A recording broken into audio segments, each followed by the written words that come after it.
Hi, I'm Bonigala, Creative Director and Brand Strategist at Spellbrand. Today I wanted to talk about a topic that may be very important for startups, but it also works with other businesses, brands, small brands, medium brands, and even large brands. It is this idea of distraction killing the startup.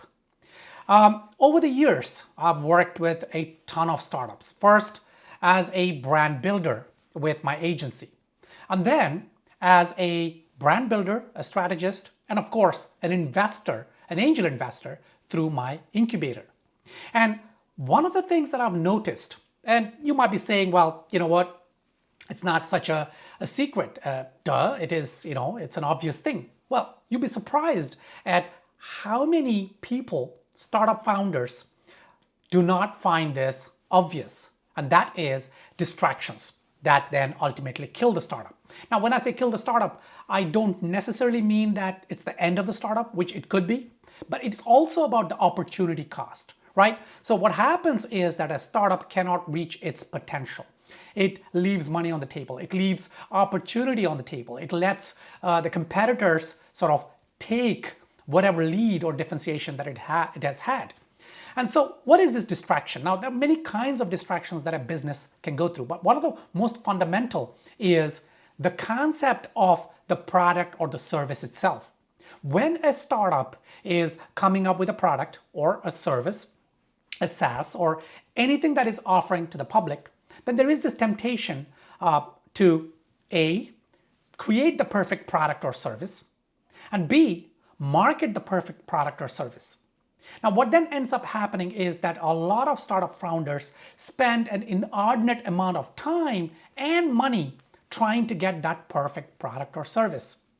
And when that is happening, a lot of opportunity is wasted. Sometimes first mover advantage is lost. Competitors come up with a better product or offering, and then you then go back and reevaluate that and say, okay, maybe we need to add that into our product or service. A lot of things happen and you sort of lose that focus. Another distraction could be during the marketing phase, where a lot of founders, a lot of startups sort of look at marketing opportunities that may sound great on the face of it, but actually are detrimental to that advantage or the differentiation that you may have. They may not tell the right kind of brand story. And this happens most often with startups that have both internal marketing teams and external marketing teams. External marketing teams is when they're working with agencies and so on. So what do you do? If you're a startup, if you're a startup founder, or even if you're just a regular business, you've already been in business for some time, conduct an audit. Evaluate number one, your product or service. Okay, if you're developing a product or service, look at the MVP. Look at the features that are required to put your product or service out there. So think through, during the audit, look at your feature list, right? Look at your target audience. Now, you should have already created your detailed kind of buyer persona and split that into archetypes and then different tiers and so on and so forth. That is fundamental. If you haven't done that, then that's where you probably should start. But let's suppose that you already have that. Then you need to compare that and the worldview, what is important to your audience, and compare that, cross-reference that with the features that you're trying to develop. And then start eliminating or moving them to a second phase or the third phase, those features that your audience really won't care about. They might sound great on paper or they might sound great in marketing, but your audience really doesn't care about those features, right? At least when they're initially coming in contact with your product. So eliminate those kind of features, simplify, and go for a laser-like focus on the core features. The core features that can be translated into tangible benefits. So your features should translate into tangible benefits. Any feature that does not help your brand story, that cannot be turned or rather aligned with a benefit, part of that story should be not eliminated completely, but moved to further down the line. And the laser-like focus should be on exactly the set of features of a product or a service that your audience cares about. So distractions, right? So if you're a regular business, what kind of distractions might you have? Well, the first distraction is this pricing wars.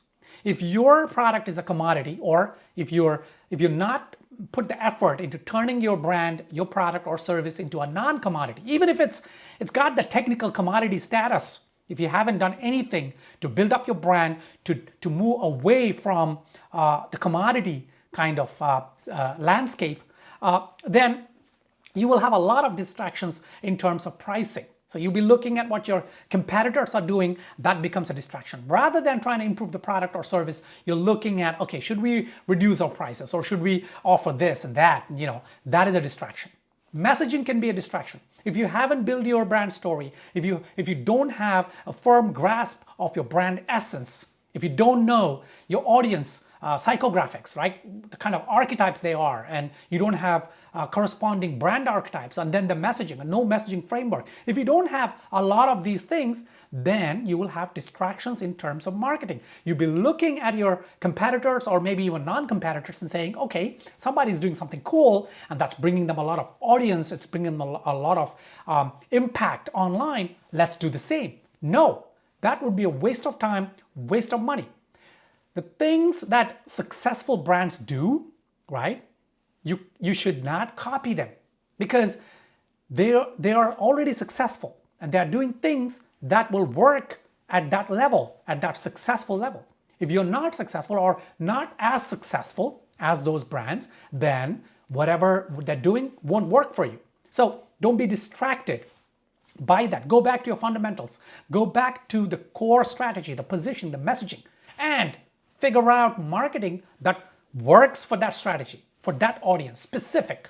Okay, these are kind of distractions. Anyway, you get the idea, right? So today is the day for you to step back from your business or your startup and look at what are the distractions that you may not realize it, but are going to kill your brand or your startup or your business, right? And what is the lost opportunity while you're chasing off after these distractions?